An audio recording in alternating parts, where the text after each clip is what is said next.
Bismillahirrahmanirrahim. Assalamualaikum warahmatullahi wabarakatuh. Waalaikumsalam warahmatullahi wabarakatuh. Bismillahirrahmanirrahim. Wa sallallahu ala Muhammadin wa alihi tayyibin at-tahirin wa imatil hudatil ma'sumin wa ashabihil mayamin. Ibu-ibu sekalian yang dimuliakan Allah Subhanahu wa taala, marilah kita awali majelis ilmu ini dengan menghadiahkan Fatihah untuk baginda Nabi sallallahu alaihi wasallam serta Imam Ma'sumin, juga bunda-bunda Imam Ma'sumin, serta kita hadiahkan Fatihah untuk para syuhada Uhud, syuhada Badar, syuhada Karbala, khususnya syuhada Abu Abdillah Husain, Sayyidah Zainab, Sayyidah Ruqayyah, Sayyidah Fatimah bintul Husain, dan Sayyidah Fatimah Ma'sumah. Juga kita hadiahkan Fatihah untuk syuhada Palestin, syuhada Gaza, syuhada Yaman, syuhada Irak, syuhada Lebanon, dan syuhada di mana saja berada. Juga kita hadiahkan Fatihah untuk guru-guru kita semua yang telah mendahului kita, serta para ulama, khususnya Imam Khomeini radhiyallahu ta'ala alaihi. Juga untuk kedua orang tua kita semua. Al-Fatihah ma'as-salawat. Allahumma salli ala Muhammad wa ali Muhammad. Bismillahirrahmanirrahim. Alhamdulillah rabbil alamin. Ar-Rahmanir-Rahim. Maliki yaumiddin. Iyyaka na'budu wa iyyaka nasta'in. Ihdinas siratal mustaqim. Siratal ladzina an'amta 'alaihim ghairil maghdubi 'alaihim waladdallin. Ibu-ibu sekalian yang dimuliakan Allah Subhanahu wa taala, pada pembahasan kita kali ini berkenaan dengan kebaikan dan keburukan. Pembahasan ini meskipun memiliki banyak tinjau dari sisi ilmu kalam atau teologi, tinjau dari sisi filsafat, ditinjau dari sisi irfan. Masing-masing punya ruang untuk membahas tentang kebaikan dan keburukan ini. Jadi Imam Khomeini radhiyallahu ta'ala alaih dalam hadis yang ke-39 ini memasukkan hadis berkenaan dengan kebaikan dan keburukan.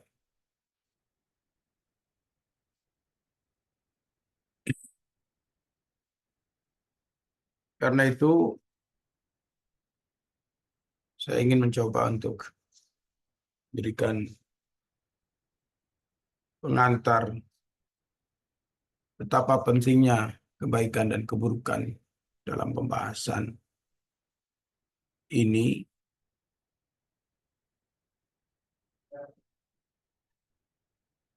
supaya tidak terjebak kepada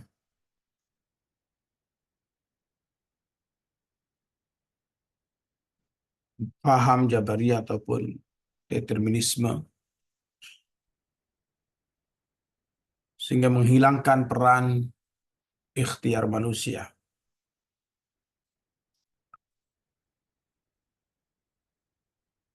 Dan kebaikan keburukan ini karena begitu urgent dalam pembahasannya, oleh karenanya juga dibahas di dalam filsafat.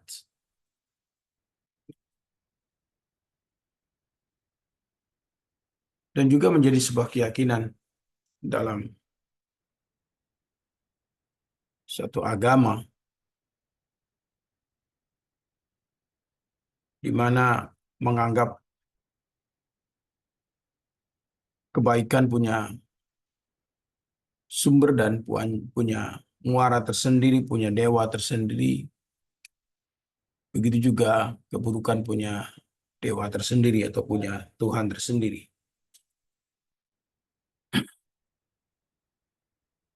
Jadi ini karena memandang bahwa kebaikan dan keburukan itu tidak bisa terpisah daripada kehidupan manusia.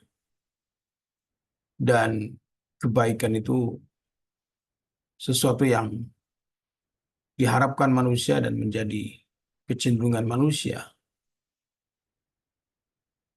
Betapapun tidak bisa dipungkiri dalam menghadapi hidup dan kehidupan ini, seringkali menemukan dan mendapatkan keburukan-keburukan.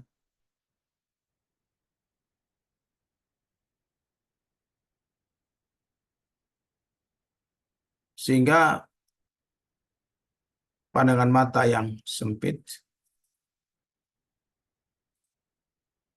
mungkin akan berkesimpulan bahwa keburukan punya dewa tersendiri, atau sumber tersendiri, dan kebaikan punya sumber tersendiri atau dewa tersendiri.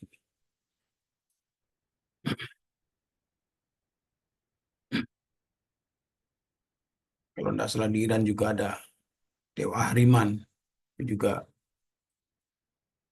sumber dari dua unsur ini.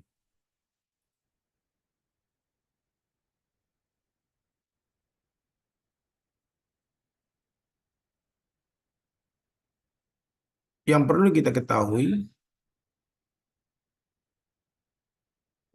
sebenarnya kebaikan dan keburukan bermuara dari apa,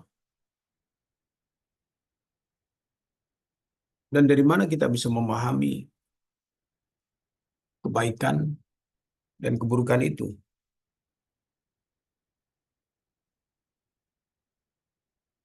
Seringkali orang menghubungkan baik dan buruk itu dengan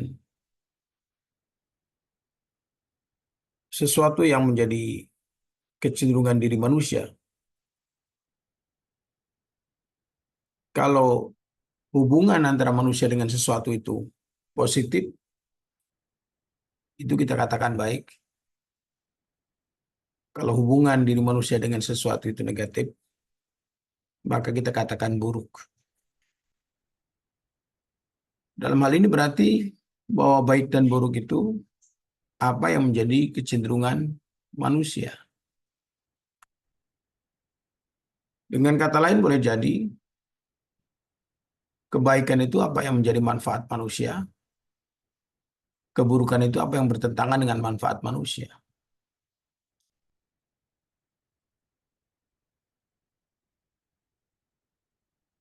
Dan itu yang terjadi, yang kita saksikan. Sebagai contoh misalkan kita melihat ular dengan bisanya, kita katakan sebuah keburukan. Itu kalau kita melihat dari sisi lain, karena ular dengan bisanya itu membahayakan kita, maka bisa ular itu adalah suatu hal yang berbahaya dan kita katakan sebuah keburukan.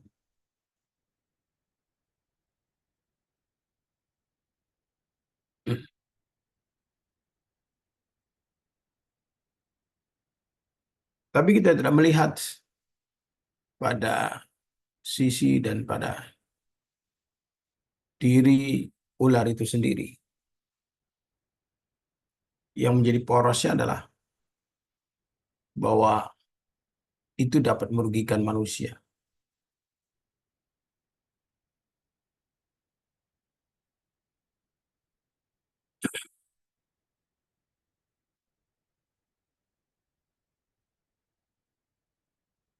Oleh karena itu, dalam hadis yang Imam sampaikan ini,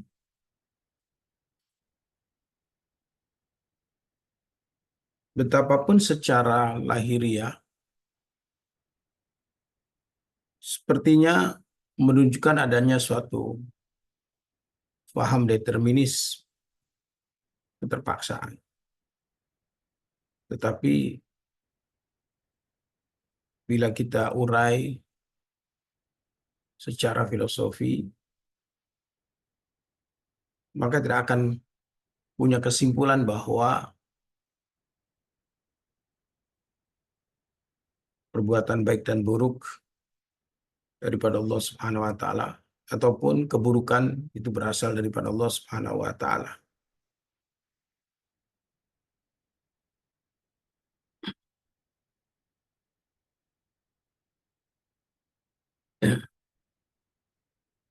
Saya akan bacakan beberapa riwayatnya.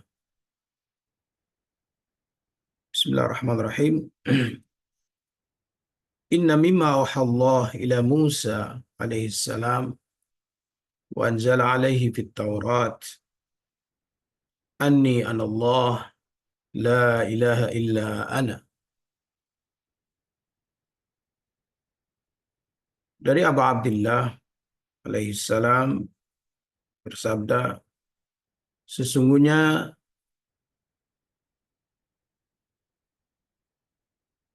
dari apa yang telah diwahyukan oleh Allah Subhanahu wa taala kepada nabinya Musa alaihi salam, dan Allah telah menurunkan kepadanya Taurat,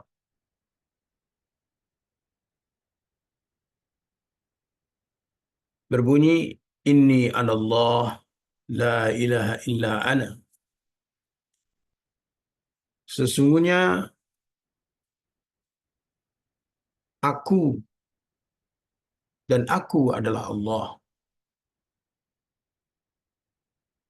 La ilaha illa ana. Tidak ada Tuhan kecuali aku. Khalaqtul khalqa wa khalaqtul khaira wa ajraituhu ala yaday man uhib. Aku menciptakan makhluk dan aku juga menciptakan kebaikan dan aku alirkan, aku jalankan kebaikan ini pada orang atau melalui tangan-tangan manusia yang aku cintai.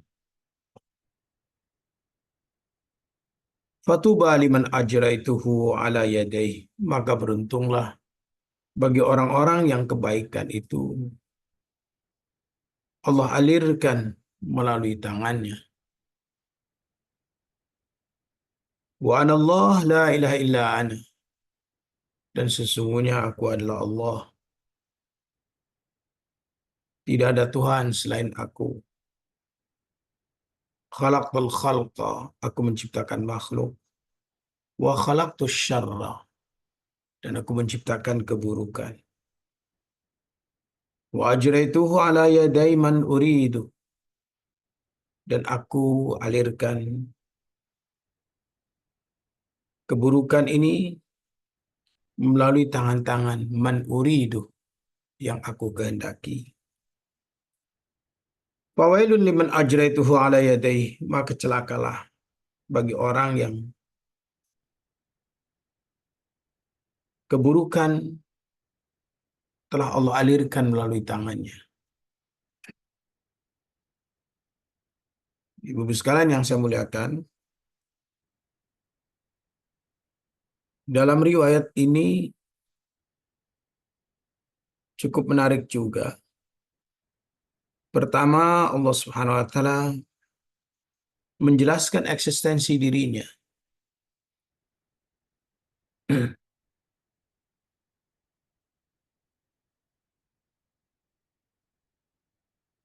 Bahwa ini atau ani sesungguhnya aku. Kemudian apa? Sesungguhnya aku ana. Sesungguhnya aku dan akulah Allah. Ini menurut para urafa, ungkapan seperti ini adalah ungkapan bagaimana Allah Subhanahu wa taala menjelaskan eksistensi dirinya yang kemudian bertajalli pada asma'nya.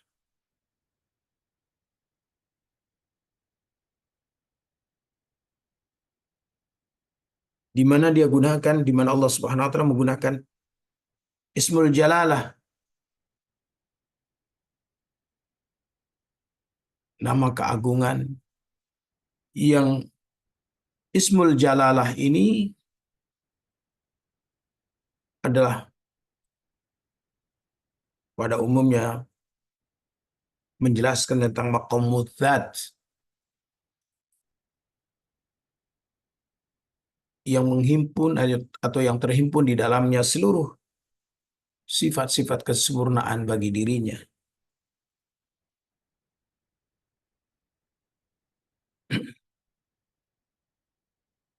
Sehingga ada yang menyebutnya dalam maqam tajalli,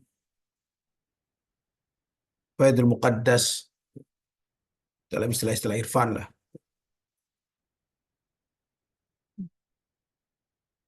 Tapi menariknya bahwa ungkapan dalam hadis ini anallah, menunjukkan bahwa Allah dengan segala sifat-sifat kesempurnaan yang ada di dalamnya, di mana Allah sebagai Ismul Jalalah, nama keagungan yang terhimpun di dalamnya seluruh sifat-sifat kesempurnaan itu, dan Allah menjelaskan eksistensi dirinya. Baru Allah katakan apa? La ilaha illa ana. Tidak ada Tuhan kecuali aku.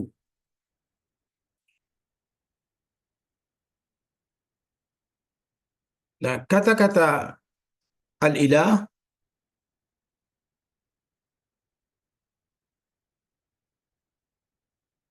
diartikan juga adalah al-ma'bud, yang disembah. Sehingga tatkala kita katakan la ilaha illa ana, Allah mengatakan la ilaha illa ana, tiada yang patut untuk disembah selain daripada aku. Untuk menjelaskan bahwa pembatasan penyembahan hanya kepada Allah Subhanahu wa taala semata. Selain daripadanya la yastahiqqul ibadah, tidak memiliki kelayakan untuk diibadahi. Dan kata-kata ilah juga menunjukkan adanya bentuk fitrah manusia akan kecenderungan untuk menyembahnya. Betapapun manusia boleh jadi salah menerapkan objek penyembahan itu, tapi tidak pernah menghilangkan akan kecenderungan dirinya untuk menyembah sesuatu zat yang dipandang memiliki kesempurnaan oleh dirinya. Jadi kalau kita melihat dalam sejarah-sejarah, misalkan di masyarakat-masyarakat kuno, di Dayaknya misalkan, atau di mana Baduy-Baduinya, pada masyarakat animis, atau pada masyarakat-masyarakat yang belum mendapatkan informasi langit yang sampai kepadanya, maka mereka memiliki fitrah bagaimana untuk menyembah sesuatu yang dipandang penting bagi dirinya. Jadi bentuk fitrah manusia adalah kecenderungan untuk menyembah.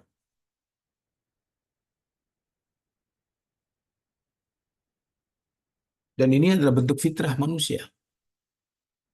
Yang Allah katakan fitratullah allati fataran nas 'alaiha.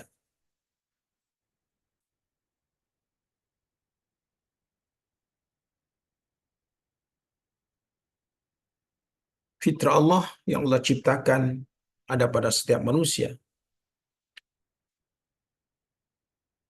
Dan tentunya bahwa ma'bud itu merupakan suatu manifestasi daripada kesempurnaan yang mutlak. Manusia tidak akan tunduk kepada sesuatu yang tidak memiliki kesempurnaan.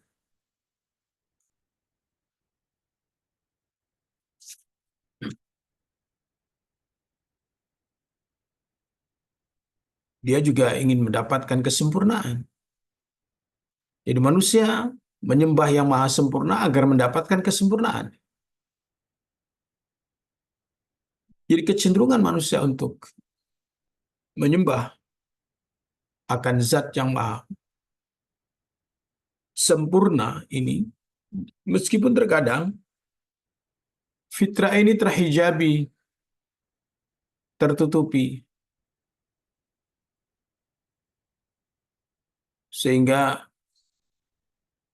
manusia menuhankan apa saja yang dianggap baginya memiliki kesempurnaan.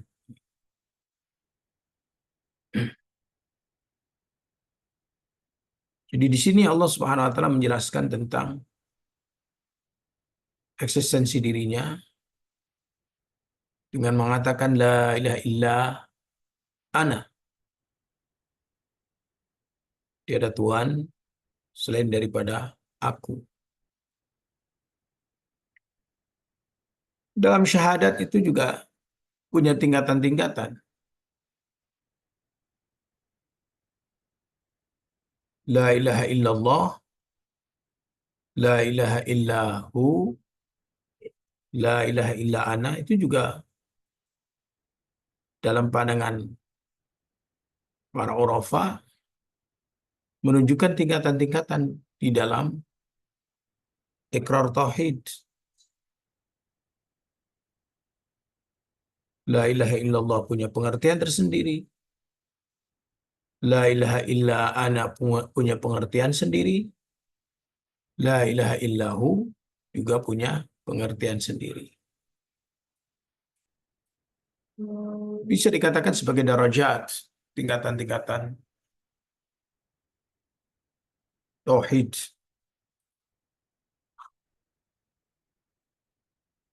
Selain daripada itu,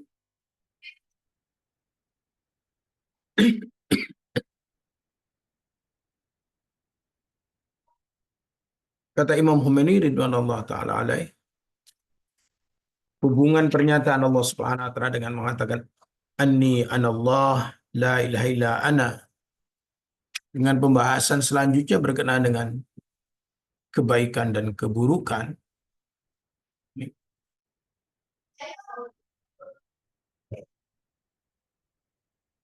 adalah maqamul uluhiyah. Jadi maqam ketuhanan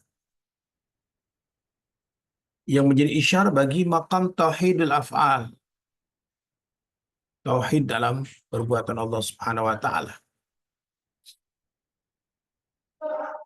Jadi keesaan kita dalam hubungannya dengan sifat perbuatan Allah Subhanahu wa taala.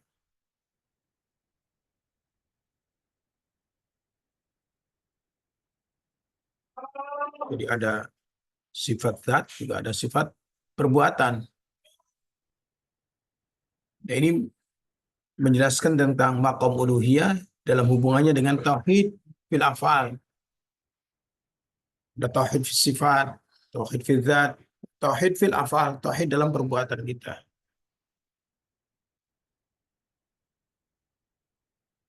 Bahwa tidak ada sesuatu apapun di alam semesta yang terjadi, melainkan di situ adalah tangan Allah Subhanahu wa taala.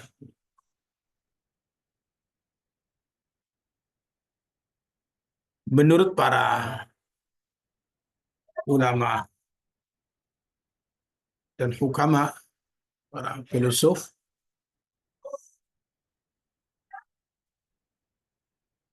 Allah Subhanahu wa taala tatkala menyatakan la ilaha illa ana, la ilaha illa la ilaha illa ana, yang menunjukkan sebagai maqam uluhiyah dan mengisyaratkan akan tauhid dalam perbuatan Allah Subhanahu wa taala. Para filsuf mengomentarinya dengan pernyataannya bahwa la mu'athira fil wujud illallah. Tidak ada yang bisa memberikan efek apapun dalam sesuatu yang eksis kecuali Allah Subhanahu wa taala. Jadi la mu'athira fil wujud illallah. Tidak ada yang bisa memberikan bahaya, tidak ada yang bisa memberikan manfaat kecuali Allah Subhanahu wa taala. Tidak ada yang bisa memberikan dampak apapun kecuali Allah Subhanahu wa taala. Ini bila menjelaskan tentang maqam uluhiyah atau maqam tauhid dalam perbuatan. La mu'athira fil wujud illallah. Tidak ada yang bisa memberikan pengaruh apapun dalam wujud, dalam realitas, sehingga menjadi eksis, kecuali Allah Subhanahu wa ta'ala.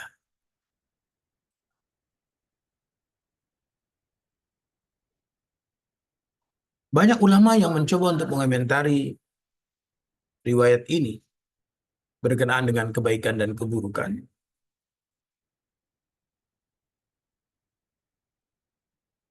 Di antaranya adalah Allama Majlisi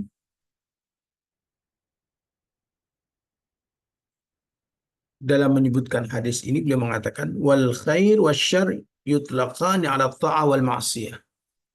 Kebaikan dan keburukan itu dilabelkan kepada ketaatan dan kemaksiatan.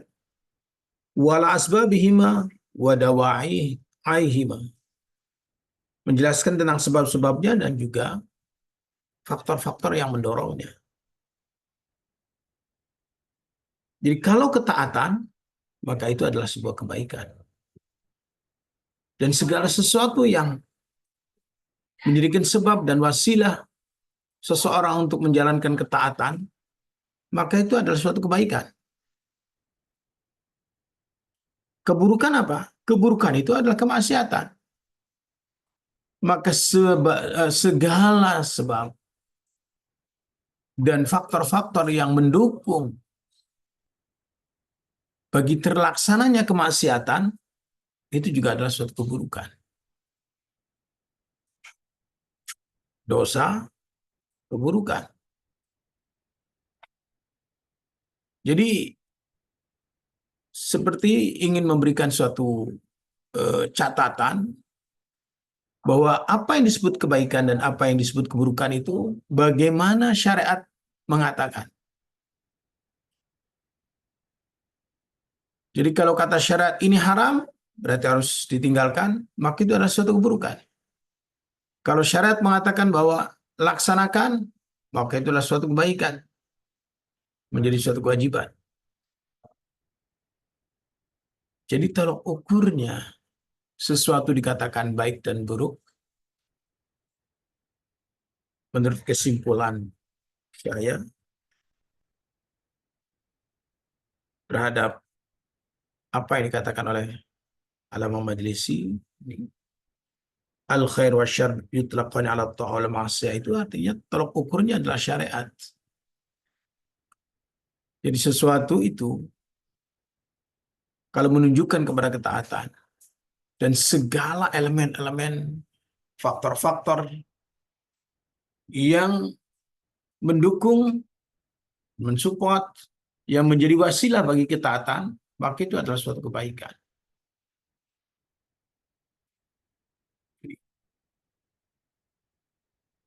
Sholat dan segala syarat-syaratnya, maka itu adalah suatu kebaikan.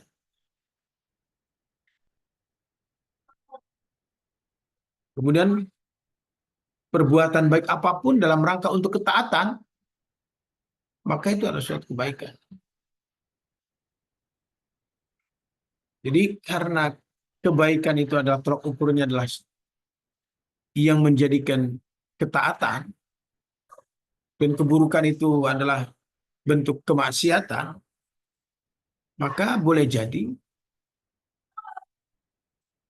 wajah sholat, wajah sedekah, wajah bantuan sosial, apapun, kalau itu tidak ditujukan untuk ketaatan kepada Allah Subhanahu wa taala, di mana ketaatan kepada Allah juga menjadi bagian daripada qurbatan ilallah, mendekatkan diri kepada Allah, maka itu menjadi suatu keburukan.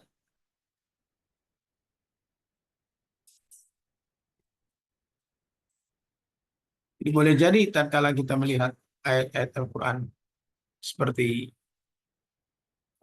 apa dalam celaan orang yang sholat, wailul lil musallin, itu atas dasar apa sholatnya tidak menunjukkan kepada ketaatan. Kemudian juga sedekah,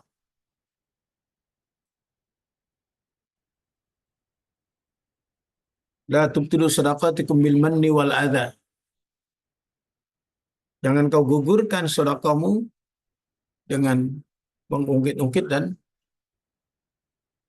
menyakiti. Itu menunjukkan bahwa sedekah yang dilakukannya adalah tidak menunjukkan kepada ketaatan. Dalam riwayat tentang puasa orang-orang yang diterima dan puasa orang yang tidak diterima, itu juga menunjukkan bahwa puasa yang tidak diterima itu berarti tidak menunjukkan ketaatan.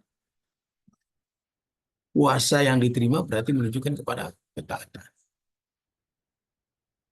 Berarti ternyata maksiat itu bukan berarti harus berbuat melanggar syariat terang-terangan.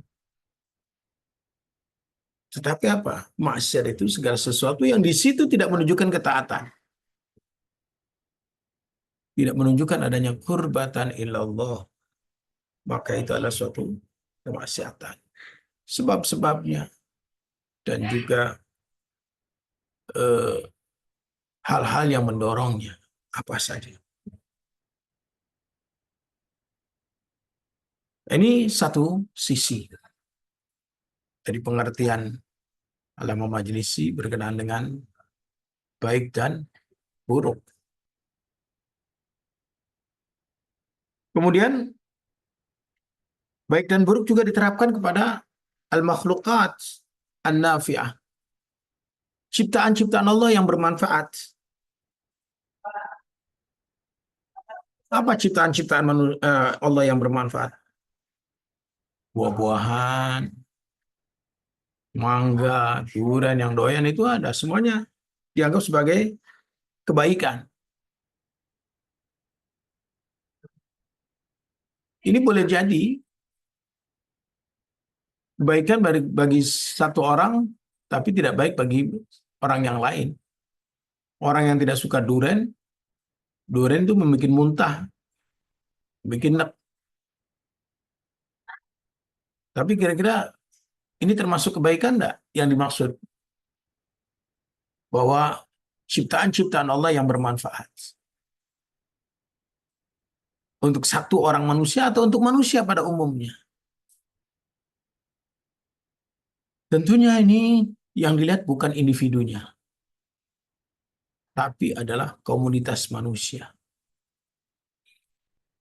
Jadi kebaikan adalah sesuatu yang mendatangkan kemanfaatan dari ciptaan-ciptaan Allah untuk manusia.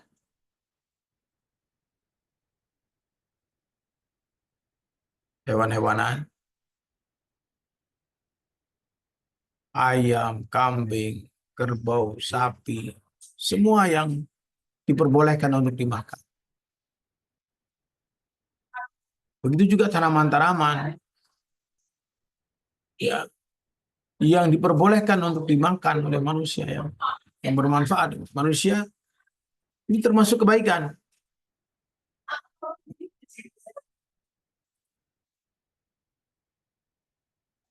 Nah, sedangkan makanan-makanan yang atau dari makhluk-makhluk yang membahayakan, racun, ular, kalajengking, dan sebagainya, itu kan membahayakan manusia. Maka tidak dianggap sebagai suatu kebaikan. Dan itu dianggap sebagai suatu keburukan. Jadi keburukan dan kebaikan itu tolak ukurnya dari makhluk-makhluk Allah apa yang bisa bermanfaat untuk manusia dan keburukan apa yang tidak bisa bermanfaat bagi manusia.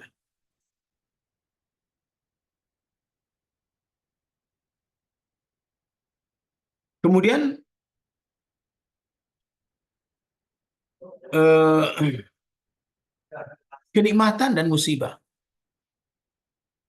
Kenikmatan itu dipandang sebagai eh, kebaikan dan bencana-bencana, musibah-musibah itu dipandang sebagai keburukan. Menurut saya kembali lagi kepada manfaat manusia. Jadi kenikmatan karena hubungannya dengan manusia sesuai dengan kecenderungan manusia disebut sebagai kebaikan.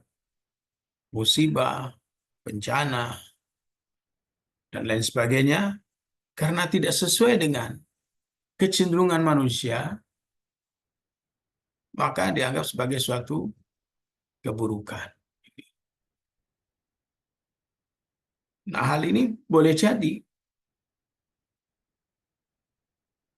apa yang kita sebut atau apa yang manusia sebut sebuah bencana sebagai keburukan, ternyata di balik itu ada kebaikan. Tetapi pada umumnya orang menganggap bahwa musibah,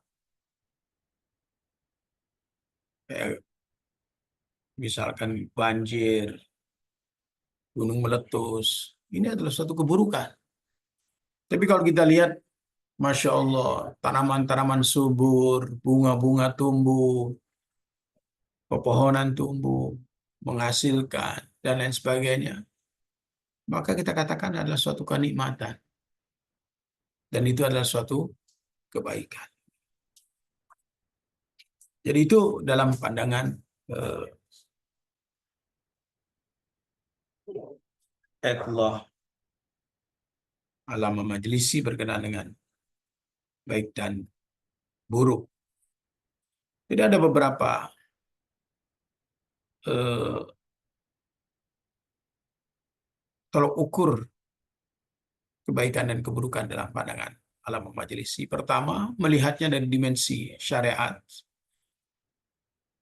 ketaatan, dan kemaksiatan menjadi tolok ukur baik dan buruk. Yang kedua, dari sisi ciptaan Allah, mana yang bermanfaat untuk manusia, mana yang tidak bermanfaat untuk manusia. Kalau bermanfaat untuk manusia disebut kebaikan, tidak bermanfaat untuk manusia disebut keburukan. Begitu juga tentang keadaan psikologi manusia dan tentang keadaan-keadaan yang berhubungan dengan suasana dan realitas yang terjadi di alam. Kebanjiran adalah keburukan. Tapi suburnya sawah, suburnya tanah, dan sebagainya, itu adalah suatu kebaikan. Sementara itu ada bahwa kebaikan dan keburukan itu yang dilakukan oleh Allah Subhanahu wa taala.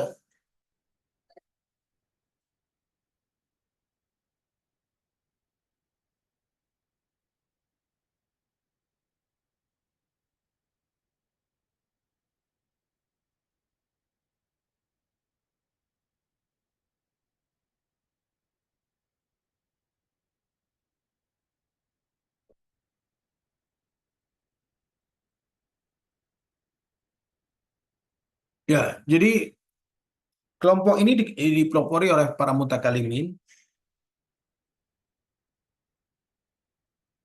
Nah, mutakalimin ini diantaranya adalah Asy'ariyah atau kelompok orang-orang yang berpahamkan Asy'ari bahwa kebaikan dan keburukan itu terukurnya adalah perbuatan Allah Subhanahu wa taala. Jadi kalau itu Allah melakukan, maka itu ada suatu kebaikan. Kalau Allah tidak melakukan, maka itu suatu keburukan. Jadi baik dan buruk suatu perbuatan itu yang menjadi terukur adalah perbuatan Allah Subhanahu wa taala atau pekerjaan Allah Subhanahu wa taala. Yang berbeda dengan para filosof ya. Nah, Bapak Ibu sekalian yang saya muliakan, mohon maaf saya sampai di sini saja dulu karena saya ada undangan tahlil di Depok. Waktunya jam 4, jadi saya khawatir tidak memenuhi tidak sampai tidak cukup waktunya untuk pergi ke Depok. Jadi silakan kalau mau ada pertanyaan. Silakan Bapak Ibu jika ada pertanyaan dibuka saja mikrofonnya. Ada nunggu di Sadra. Bentar.